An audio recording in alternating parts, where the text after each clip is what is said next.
नमस्कार। आइए सुनते हैं शरद चंद्र चट्टोपाध्याय द्वारा लिखित बांग्ला उपन्यास अनुराधा का अगला भाग, राखी पांडे की आवाज में। कलकत्ता से कुछ साग सब्जी फल और मिठाई आदि आई थी।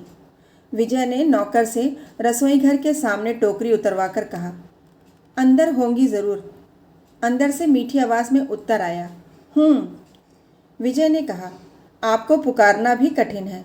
हमारे समाज में होती तो मिस चटर्जी या मिस अनुराधा कहकर आसानी से पुकारा जा सकता था, लेकिन यहाँ तो यह बात बिल्कुल नहीं चल सकती। आपके लड़कों में से कोई होता तो उनमें से किसी को अपनी मौसी को बुला दो कहकर अपना काम निकाल लिया जा सकता था, लेकिन इस समय वह भी फरार है। क्या कहकर बुलाऊं, बताइए। अनुराधा दरवाजे के पास आकर बोली, आप मालिक ठहरे, मुझे राधा कहकर पुकारा कीजिए। विजय ने कहा, बुलाने में कोई आपत्ति नहीं, लेकिन मालिकाना अधिकार के जोर पर नहीं। मालिकाना अधिकार था गगन चटर्जी पर, लेकिन वह तो चंपत हो गया। आप क्यों मालिक बनाने लगी? आपको किस बात की गरज है? अंदर से सुनाई दिया, ऐसी बात मत कहिए, आप हैं तो मालिक ही। विजय ने कहा, उसका दावा मैं नहीं करता, लेकिन उम्र का दावा ज़रूर रखता हूँ। मैं आपसे बहुत बड़ा हूँ, नाम लेकर पुकारा करूँगा तो नाराज़ ना होइएगा। नहीं। विजय ने यह बात महसूस की कि घनिष्ठता पैदा करने का आग्रह स्वयं उसकी ओर से कितना ही प्रबल क्यों ना हो, दूसरे पक्ष की ओर से बिल्कुल नहीं है। वह किसी भी तरह सामने नहीं आना चाहती और हमेशा संक्षिप्त लेकिन सम्मान सहित ओट में छिपे उत्तर देती है। विजय ने कहा, घर से कुछ साग सब्जी फल और मिठाइयाँ आदि आई हैं, इस टोकरी को उठाकर रख लीजिए, लड़कों को दे दिया कीजिएगा। नहीं मत कीजिएगा, मेरा रसोइया ठीक से रसोई बनाना नहीं जानता। दोपहर से देख रहा हूँ कि चादर तान कर पड़ा हुआ है। पता नहीं कहीं आपके देश में मलेरिया ने धर लिया हो, बीमार पड़ गया तो परेशान कर डालेगा। लेकिन मलेरिया तो हमारे यहाँ है नहीं, वह अगर न उठा तो आपकी रसोई कौन बनाएगा? विजय ने कहा, इस बेला की तो कोई बात नहीं, कल सवेरे विचार किया जाएगा और कुकर तो साथ में है ही, कुछ नहीं हुआ तो नौकर से ही उसमें कुछ बनवा लूँगा। लेकिन तकलीफ़ तो होगी ही। नहीं, मुझे आदत पड़ी गई है। हाँ, लड़के को तकलीफ़ पाते देखता हूँ तो ज़रूर कष्ट होता है। उसका भार आपने ले ही रखा है। क्या बना रही हैं इस बेला? टोकरी खोलकर देखिए ना, शायद कोई चीज़ काम आ जाए। काम तो आएगी ही, लेकिन इस बेला मुझे रसोई नहीं बनानी है। नहीं बनानी? क्यों? कुमार की देह कुछ गर्म सी मालूम होती है। रसोई बनाने पर वह खाने के लिए मचलेगा। उस बेला का जो कुछ बचा है उससे संतोष का काम चल जाएगा। देह गर्म हो रही है उसकी, कहाँ है वह? मेरे बिछौने पर लेटा संतोष के साथ गपशप करता है। आज कह रहा था बाहर नहीं जाएगा, मेरे पास ही सोएगा। विजय ने कहा, सोया रहे, लेकिन अधिक लाड प्यार पाने पर वह फिर मौसी को छोड़कर घर नहीं जाना चाहेगा। तब फिर एक नई परेशानी उठानी पड़ जाएगी। नहीं उठानी पड़ेगी। कुमार कहना न मानने वाला लड़का नहीं है। विजय ने कहा, क्या होने से कहना न मानने वाला होता है सो आप जाने, लेकिन मैंने तो सुना है कि वह आपको कम परेशान नहीं करता। अनुराधा कुछ देर चुप रहकर बोली, परेशान करता है तो केवल मुझे ही तो परेशान करता है, और किसी को तो नहीं करता। विजय ने कहा, सो मैं जानता हूँ, लेकिन मौसी ने मान लो कि सह लिया, लेकिन उसकी ताई जी तो सहने वाली है नहीं, और अगर किसी दिन सौतेली माँ आ गई तो ज़रा भी बर्दाश्त नहीं करेगी। आदत बिगड़ जाने से खुद उसी के लिए बुरा होगा। लड़के के लिए बुरी हो ऐसी विमाता आप घर में लाए ही क्यों? न सही। विजय ने कहा, लानी नहीं पड़ती। लड़के का भाग्य फूटने पर विमाता अपने आप घर में आ जाती है। तब उसे मेरे पास भेज दीजिएगा। कुमार का साथी है वह, अगर कुमार बन सका तो वह भी बन जाएगा। अंदर से फिर कोई उत्तर नहीं आया। विजय कुछ देर प्रतीक्षा करने के बाद बाहर चला गया। 2-3 घंटे के बाद संतोष ने आकर दरवाजे के बाहर से कहा, मौसी जी आपको खाने के लिए बुला रही हैं। हाँ कहकर संतोष चला गया। अनुराधा के रसोई घर में आसन बिछा हुआ था। विजय आसन पर बैठकर बोला, रात आसानी से कट जाती, आपने इतनी तकलीफ क्यों उठाई? अनुराधा पास ही खड़ी थी, चुप रही। परोसी हुई चीज़ों में कोई अधिकता नहीं थी, लेकिन जतन से बनाए और परोसे जाने का परिचय हर चीज़ में झलक रहा था। कितने सुंदर ढंग से वह चीज़ें हुई थीं। खाते खाते विजय ने पूछा, कुमार ने क्या खाया? साबूदाना पीकर सो गया है। लड़ा नहीं आज? अनुराधा हंस पड़ी, बोली, मेरे पास सोएगा इसलिए वह आज बिल्कुल शांत है, कतई नहीं लड़ा। विजय ने कहा, उसके कारण आपकी झंझटें बढ़ गई हैं, लेकिन इसमें मेरा कोई दोष नहीं है। वह स्वयं आपकी गृहस्थी में चुपचाप आकर शामिल हो गया। मैं यही सोचता हूँ। मैं भी यही सोचती हूँ। मालूम होता है उसके चले जाने पर आपको दुख होगा। अनुराधा पहले तो चुप रही, फिर बोली, उसे घर ले जाने से पहले आपको एक वचन देकर जाना होगा। आपको इस बात की निगरानी रखनी होगी कि उसे किसी बात की तकलीफ न होने पाए। लेकिन मैं तो बाहर रहूँगा, काम काज के झंझटों में अपने वचन की रक्षा कर सकूँगा, इस बात का भरोसा नहीं हो रहा। तो फिर इसे मेरे पास छोड़ जाना होगा। आप गलती करती हैं, यह और भी असंभव है। इतना कहकर विजय हंसता हुआ खाना खाने लगा। फिर खाते खाते बीच में बोल उठा, भाभी वगैरह के आने की बात थी, शायद अब वह आएंगी नहीं। क्यों? जिस धुन में कहा था वह धुन शायद जाती रही होगी। शहर के लोग गवई गांव की ओर जल्दी पांव बढ़ाना नहीं चाहते। एक तरह से अच्छा ही हुआ मैं अकेला ही आपको असुविधा पहुंचा रहा हूं। उन लोगों के आने से आपको और परेशानी होती।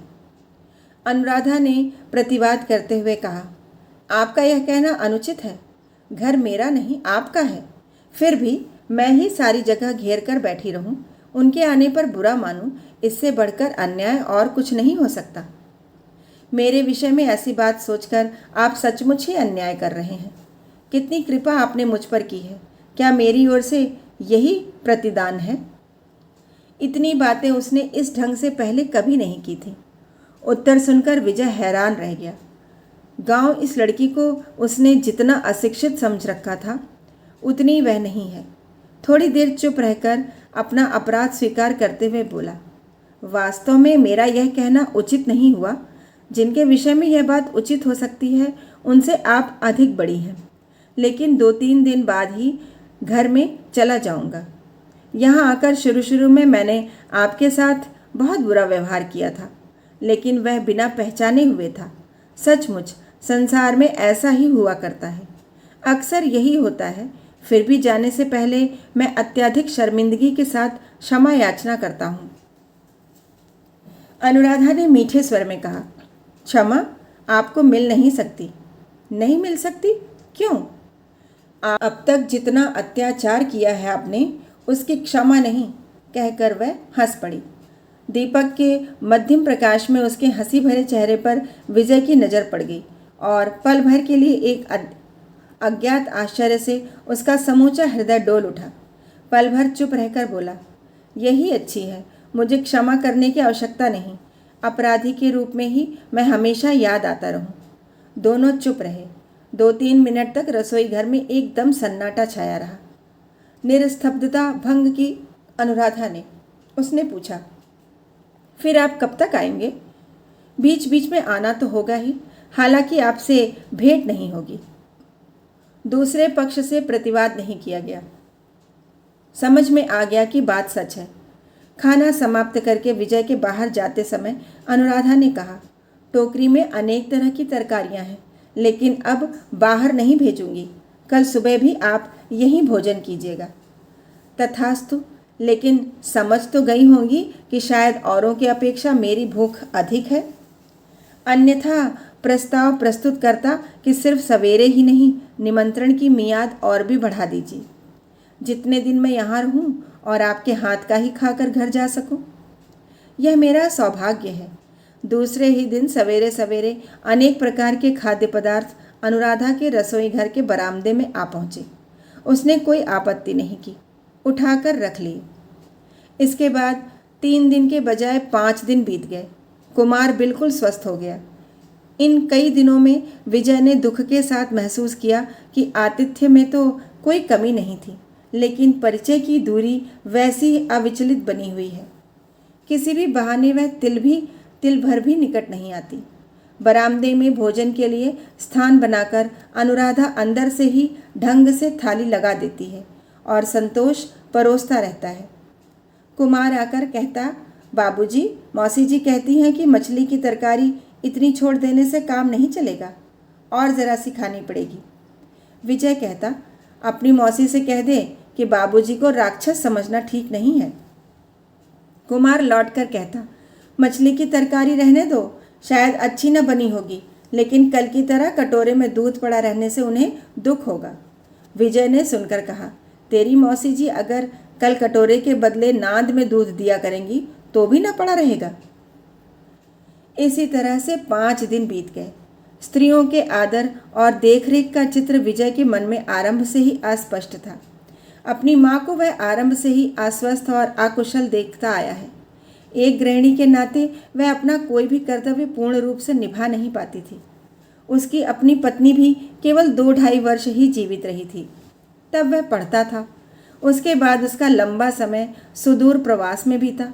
उस प्रवास के अपने अनभुलों को भली बुरी स्मृतियाँ कभी कभी उसे याद आ जाती हैं, लेकिन वह सब जैसे किताबों में पढ़ी हुई कल्पित कहानियों की तरह वास्तविकता से दूर मालूम होती है। जीवन की वास्तविकता आवश्यकताओं के से उनका कोई संबंध ही नहीं।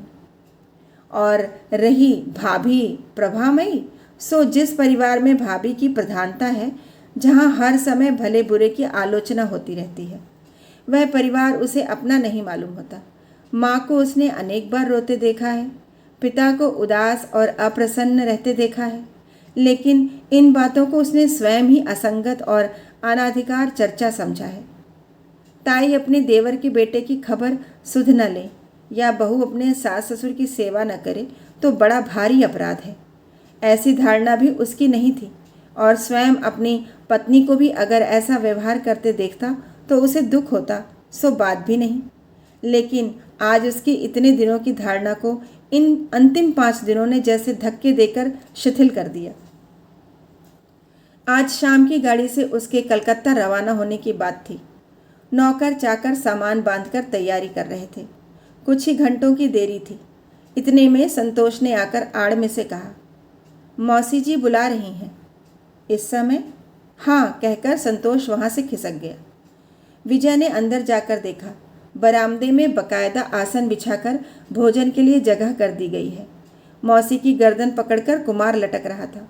उसके हाथ से अपने को छुड़ाकर अनुराधा रसोई घर में घुस गई। आसन पर बैठकर विजय ने कहा, इस समय यहाँ क्या? ऊपर से अनुराधा ने कहा, जरा सी खिचड़ी बनाई है, खाते जाइए। उत्तर देते समय विजय को अपना गला जरा साफ कर लेना पड़ा। बोला, बेवक्त आपने क्यों कष्ट किया? इसकी अपेक्षा आप 4-6 पूड़ियाँ ही उतार देती तो काम चल जाता। पूड़ी तो आप खाते नहीं, घर पहुँचते रात को 2-3 बज जाएंगे। बिना खाए आप जाते तो क्या मुझे कम दुख होता? बराबर यही ख्याल आता रहता कि लड़का बिना खाए पिए यूं ही गाड़ी में सो गया होगा।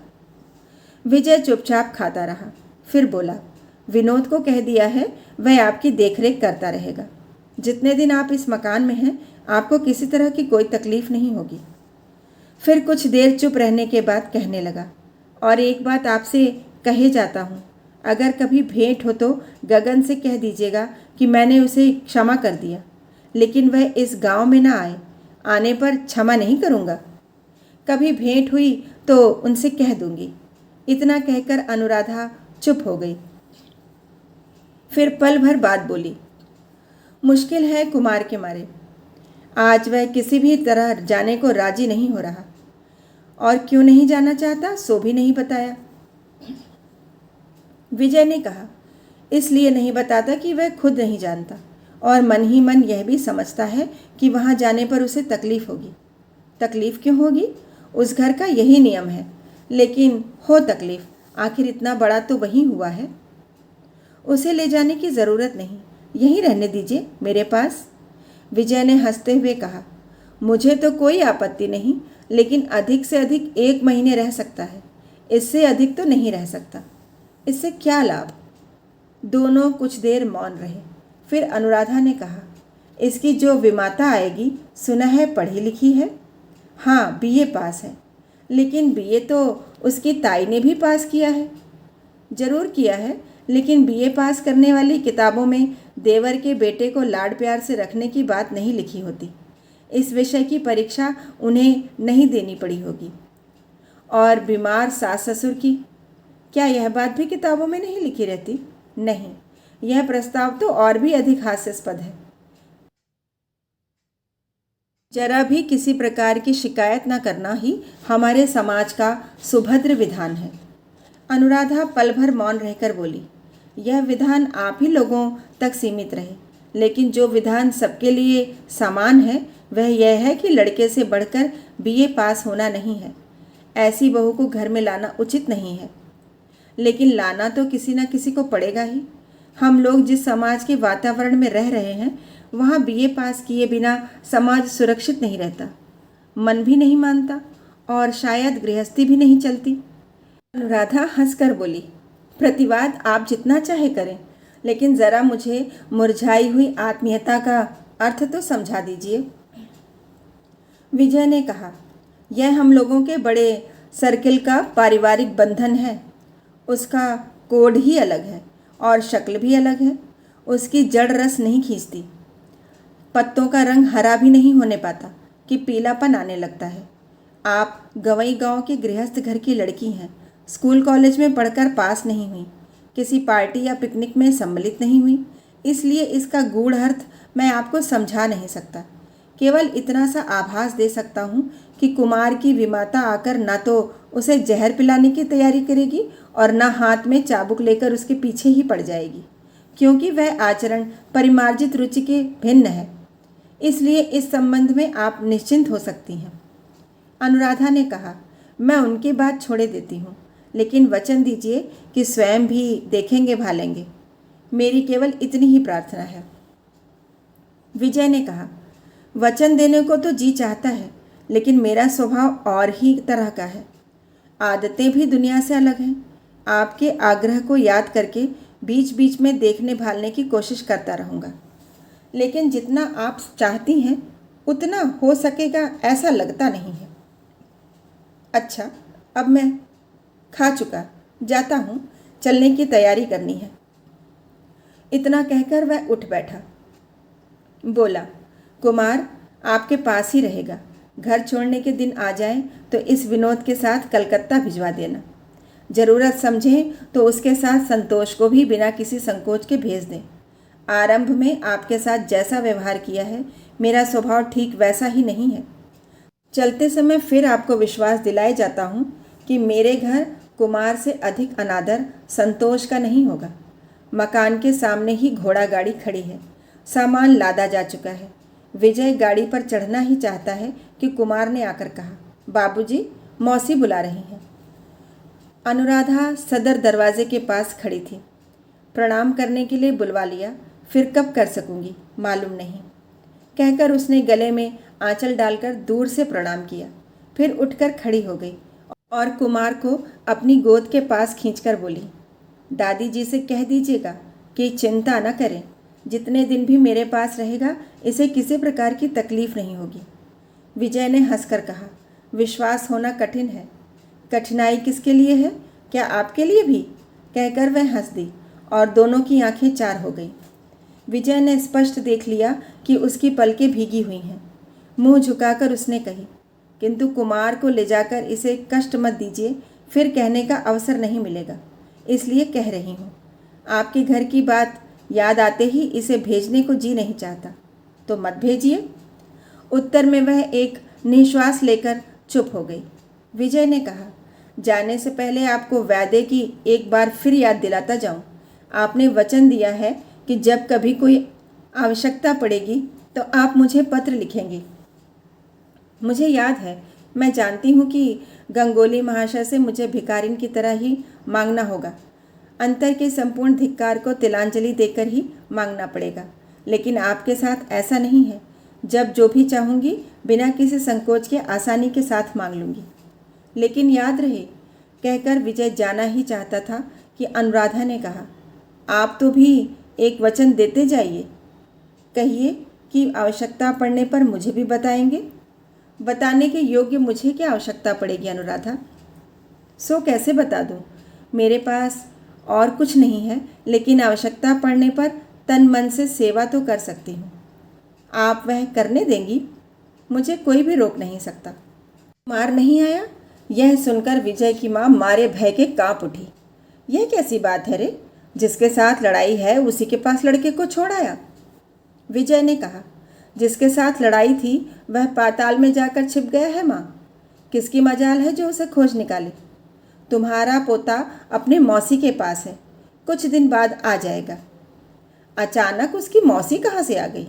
विजय ने कहा, माँ, भगवान के बनाए हुए इस संसार में कौन कहाँ से आ पहुँचता है कोई नहीं बता सकता।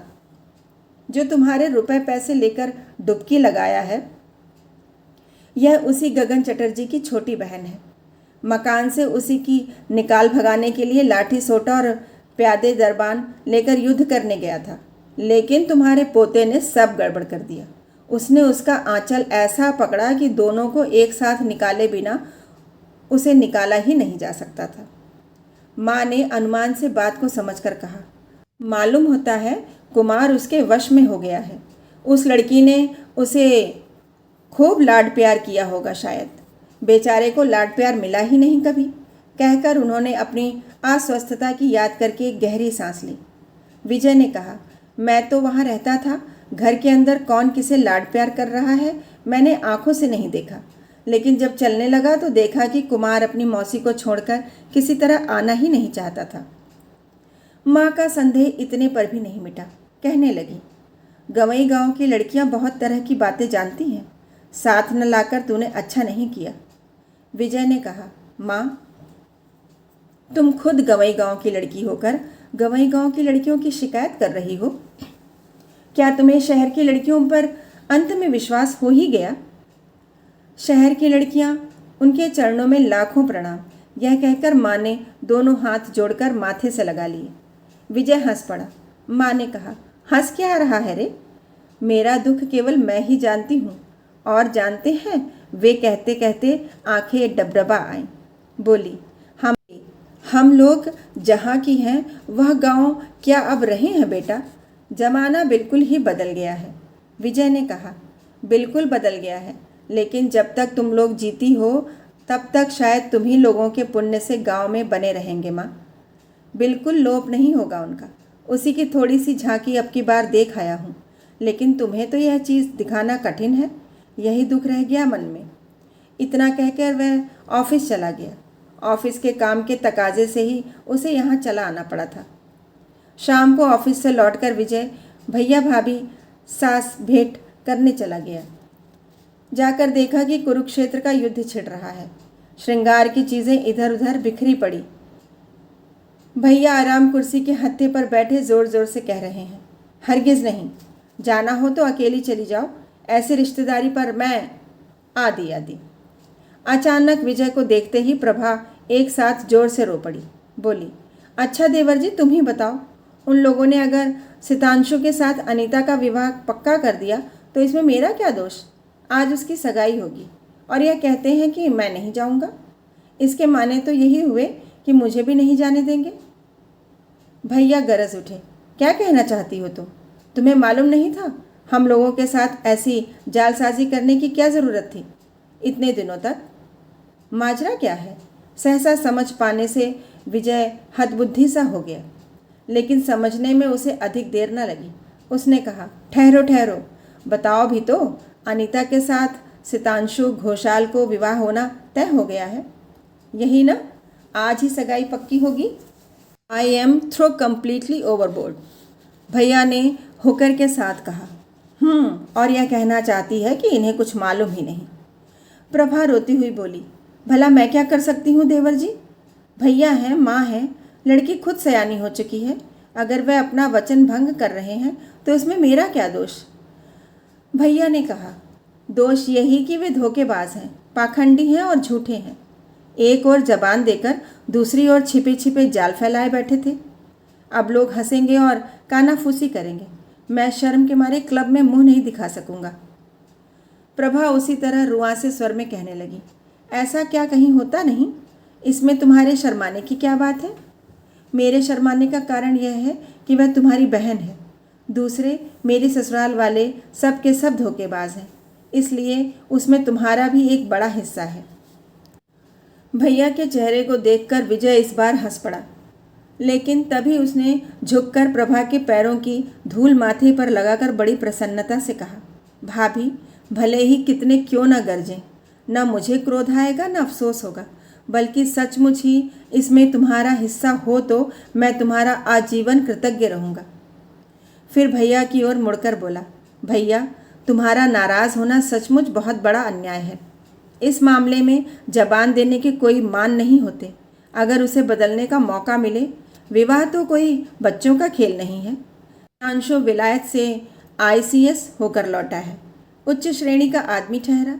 अनीता देखने में सुंदर है, BA पास है, और मैं यहाँ भी पास नहीं कर सका, और विलायत में भी 7-8 वर्ष बिताकर एक डिग्री प्राप्त नहीं कर सका, और अब लकड़ी की दुकान पर लकड़ी बेचकर गुजर करता हूँ। न तो पद गौरव है न कोई डिग्री। इसमें अनीता ने कोई अन्याय नहीं किया भैया। भैया ने गुस्से के साथ कहा, 1000 बार अन्याय किया है। तू क्या कहना चाहता है कि तुझे ज़रा भी दुख नहीं हुआ? विजय ने कहा, भैया, तुम बड़े ही पूज्य हो, तुमसे झूठ नहीं बोलूँगा। तुम्हारे पैर छूकर कहता हूँ, मुझे रत्ती भर भी दुख नहीं हुआ। अपने पुण्य से तो नहीं, किसके पुण्य से तो नहीं, किसके पुण्य से बचा सो भी नहीं मालूम, लेकिन ऐसा लगता है कि मैं बच गया। भाभी, मैं ले चलता हूँ। भैया चाहें तो रूठ कर घर में बैठे रहें, लेकिन हम तुम चलें। तुम्हारी बहन की सगाई में भरपेट मिठाई खा आएं। प्रभा ने उसके चेहरे की ओर देखकर कहा, तुम मेरा मजाक उड़ा रहे हो देवर जी। नहीं भाभी, मजाक नहीं उड़ाता। आज मैं अंतःकरण से तुम्हारा आशीर्वाद चाहता हूँ। तुम्हारे वरदान से भाग्य मेरी ओर फिर से मुंह उठाकर देखे, लेकिन अब देर मत करो। तुम कपड़े पहन लो, मैं भी ऑफिस के कपड़े बदल आऊँ। यह कहकर विजय जल्दी से जाना चाहता था कि भैया बोल उठे, तेरे लिए निमंत्रण नहीं है, तू वहाँ कैसे जाएगा? विजय ठिठक कर खड़ा हो गया, बोला, ठीक है, शायद यह शर्मिंदा होंगे, लेकिन बिना बुलाए कहीं भी जाने में मुझे आज संकोच नहीं है। जी चाहता है कि दौड़ते हुए जाऊं और कह आऊं कि अनीता, तुमने मुझे धोखा नहीं दिया। तुम पर न तो मुझे कोई क्रोध है न कोई ईर्ष्या। मेरी प्रार्थना है कि तुम सुखी हो। भैया, मेरी प्रार्थना मानो, क्रोध शांत कर दो। भाभी को लेकर जाओ, कम से कम मेरी ओर से ही सही। अनीता को आशीर्वाद दे आओ तुम दोनों। भैया और भाभी दोनों ही हतबुद्धि से होकर एक दूसरे की ओर देखने लगे। सहसा दोनों की निगाहें विजय के चेहरे पर गईं। वास्तव में कोई चिंता नहीं थी। क्रोध या अभिमान के लेश मात्र भी छाया उसकी आवाज़ में नहीं थी। सचमुच ही जैसे किसी सुनिश्चित संकट के जाल से बच जाने से उसका मन शाश्वत आनंद से भर उठा था। आखिर प्रभा अनीता की बहन ठहरी। बहू के लिए यह संकेत लाभप्रद नहीं हो सकता। अपमान के धक्के से प्रभा का हृदय एकदम जल उठा। उसने कुछ कहना चाहा, लेकिन गला रुंध गया। विजय ने कहा, भाभी, अपनी सारी बातें कहने का अभी समय नहीं आया है। कभी आएगा या नहीं सो भी मालूम नहीं, लेकिन अगर किसी दिन आया तो तुम भी कहोगी कि देवर जी, तुम भाग्यवान हो। तुम्हें मैं आशीर्वाद देती हूँ। आज के लिए बस इतना। कल फिर मिलेंगे एक नई कहानी के साथ।